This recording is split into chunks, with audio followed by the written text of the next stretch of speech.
Oh, 29D. 29D. D. Ano? Touch mo yun. Touch mo itong kabila. 12. 12 yun, di ba? Touch mo yun. Okay mo. Ay. Ulitin yun.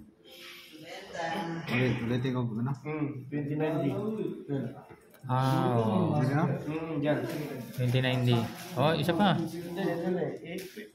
Touch mo ulit. Pagka wala yung keyboard, hindi niya i-accept. Yan, kailangan may keyboard. Oo. 29.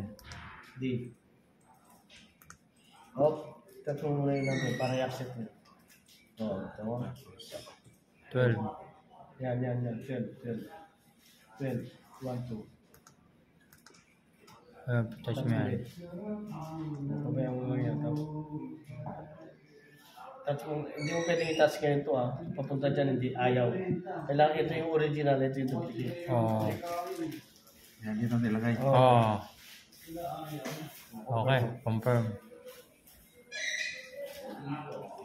Ito na basta wala na iba Back na sa home. Pagka-back ka na, balik ka na sa home. Nakuha na ako na confirm na. Oh, yun na. Pero sa actual, binaba mo siya. Pero doon sa control, Asa ang taas pa. showing doon nakahang na yun. Pabababa niya sa'yo. Kasi kung kakargaan mo itong dalawa rito, hindi mo ma-update. Kahit anong gawin mo update dyan. Kasi meron ka nang nasa taas. May nakaharang na yun. Pasok mong pasahid. Yan ang gagawin. Yung gagawin mo. Pagagawa.